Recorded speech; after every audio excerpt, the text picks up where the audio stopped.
अब एक बहुत बड़ी आफत सर पर आन पहुंची है और ये जो आफत है ये पाकिस्तान के लिए सबसे ज्यादा अलार्मिंग है क्योंकि पाकिस्तान को नोटिस दे दिया गया है। I am very disappointed.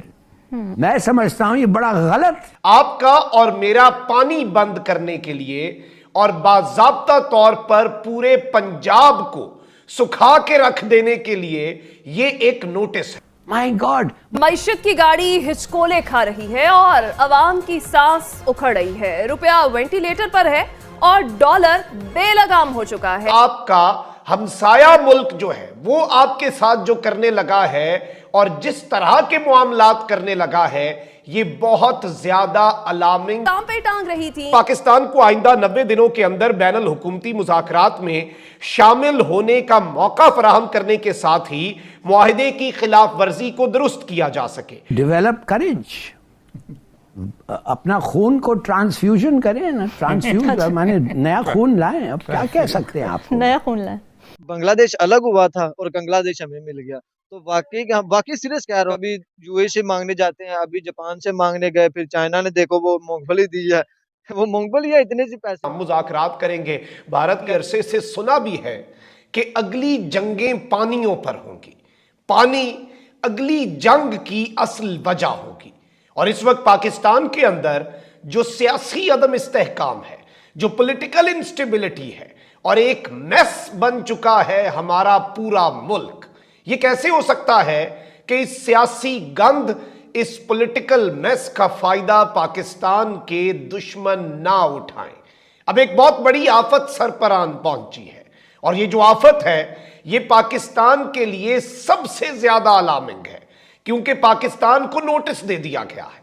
आपका और मेरा पानी बंद करने के लिए और बाज़ाब्ता तौर पर पूरे पंजाब को सुखा के रख देने के लिए ये एक नोटिस है और ये एक सिलसिले की कड़ी भी है। ये भी आपने समझ लेना है, एक बहुत ग्रेटर गेम है। आपको जो बाइडेन की एक स्टेटमेंट याद होगी, आईएमएफ की तलवार आपके सर पर है और अब आपका हमसाया मुल्क जो है वो आपके साथ जो करने लगा है और जिस तरह के मामलात करने लगा है ये बहुत ज्यादा अलार्मिंग और बहुत आई ओपनर है। इस वक्त सारे स्टेक होल्डर जो है वो किसी और काम में लगे हुए हैं, इस वक्त सबको किसी और की पड़ी है और पाकिस्तान का दुश्मन जो है वो पाकिस्तान की जड़ें काट रहा है। पाकिस्तान की शाहरग जो है उस तक हाथ लाने की कोशिश की जा रही है और ये मामला इतना भी सादा नहीं है। जनाब जेहलम का जो पानी है वो आ रहा था, अब ये अगर पानी बंद हो जाता है जस्ट इन केस, तो फिर ये एक तरह से हमारी शाहरग पर हाथ रखना मकसद होगा। और इस ट्रीटी को इंडिया इसलिए एंड करना चाहता है क्योंकि वो पाकिस्तान को घुटनों के बल लाना चाहता है, पाकिस्तान को कमजोर करना चाहता है। अब भारत ने क्या किया है, अमेरिका वाले बयान पे बाद में आते हैं, पाकिस्तान के एटमी एहसासों तक अब बात जानी है, वो भी इतनी सादा नहीं है। लेकिन पहले अब जो भारत ने रीसेंट डेवलपमेंट अब से कुछ देर पहले किया है, इन्होंने कहा है कि जी इंडस वाटर ट्रीटी जो है उसमें पाकिस्तान के एक्शंस ने हमें कुछ करने पर फोर्स कर दिया है।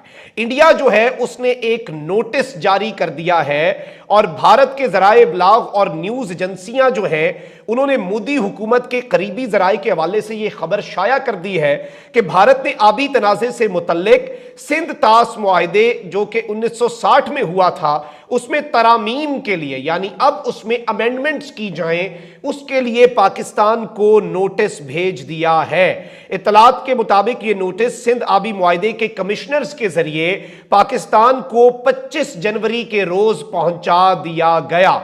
और इस सब के अंदर मैं आपको यह भी बता दूं कि भारतीय हुकूमत की दलील इस वक्त क्या है, भारत इस वक्त क्या कह रहा है। भारतीय मीडिया के मुताबिक भारत ने मुआहिदे में तरमीम का नोटिस इस मकसद के तहत जारी किया है ताकि पाकिस्तान को आइंदा 90 दिनों के अंदर बैनुल हुकूमती मुज़ाकरात में शामिल होने का मौका फराहम करने के साथ ही मुआहिदे की खिलाफ वर्जी को दुरुस्त किया जा सके। इसका यह भी कहना है कि इस अमल के जरिए गुज़श्ता 62 बरसों के दौरान जो सबक सीखे गए हैं उसको भी इंडस वाटर ट्रीटी में शामिल करके इस ट्रीटी को, इस मुआहिदे को अपडेट करना होगा। जैसा कि आप सब जानते हैं कि पाकिस्तान की मईशत दिन ब दिन नीचे से नीचे जा रही है, जिसकी वजह से पाकिस्तान के मुख्तलिफ सूबों में, मुख्तलिफ प्रोविंसेस में प्रोटेस्ट जारी है। इसी में सबसे बड़ा प्रोटेस्ट बलूचिस्तान में रिकॉर्ड किया गया, जिसकी बुनियादी वजह ये बताई गई कि इंडिया की इन्वॉल्वमेंट वहां पर है। इसके मुकाबले पर बलोच लीडर की जानिब से एक जवाब सामने आया है। पाकिस्तान को बताया गया है और ये कहा गया है कि ये आपकी अपनी वजूहत है जिनकी वजह से पाकिस्तान के मुख्तलिफ सूबों में प्रोटेस्ट जारी है। इंडिया तो अपनी तरक्की में मसरूफ है, वो अपनी इकोनॉमी बढ़ा रहे हैं, दुनिया में अपना नाम कमा रहे हैं। आप क्या कर रहे हैं? आप तो आटा भी अवाम को नहीं दे रहे। ऐसा कहना है बलोच लीडर का। इसी बारे में पाकिस्तानी अवाम को बताते हैं। पाकिस्तान बिल्कुल क्राइसिस के क्या उसे कहते हैं, दाने पर खड़ा हुआ है। और हम दूर नहीं है कि हम बैंकरप्ट भी हो जाएंगे, दूर नहीं है कि हम डिफॉल्ट कर जाएंगे। मसला क्या है? मसला ये है कि हमने कोशिश नहीं की। हमारे पास अनकेपेबल बंदे हैं और हमारी देखें चीज़ें हैं जो जहाज वाला शिपें हैं वो समुद्रों पर खड़ी, हम उनको अंदर नहीं ले सकते, टैक्स नहीं है।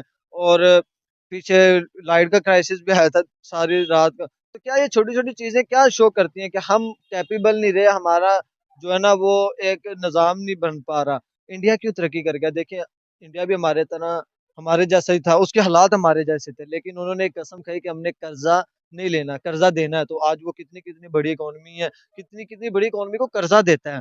तो हम क्या हैं? हम कभी इधर हाथ फैलाते हैं। वो सही बात बनी हुई है कि एक बांग्लादेश अलग हुआ था और बांग्लादेश हमें मिल गया। तो वाकई सीरियस कह रहा हूँ यार, हमने उसको खुद बना दिया बांग्लादेश। कहाँ कभी यूएई से मांगने जाते हैं, अभी जापान से मांगने गए, फिर चाइना ने देखो वो मूंगफली दी है। वो मूंगफली है इतने सी पैसे। तो कभी हम उधर जाते हैं, अब तो हम कहीं दौरे पर जाए तो वो कहते हैं समझते यार पैसे मांगने आया पाकिस्तानी है। तो क्या मसले हुए हैं? हमने अपनी इमेज खराब की है। जब आपकी इमेज खराब होती है तो आपके अंदर के लोग ही फिर आपको कहते हैं कि सानू ही तो कड्डो। आप इंटरव्यू कर लें, 70% यंग पब्लिक कहती है कि हमें पाकिस्तान से बाहर जाने का मौका मिल जाए बस एक बार। उसकी वजह क्या है कि अगर आप पढ़ लेते तो जॉब नहीं है, अगर आपको जॉब मिल जाती है तो वो इतने अपने अखराजात बहुत ज़्यादा हैं। आज फिर डॉलर इतना 12 रुपए महँगा हो गया है।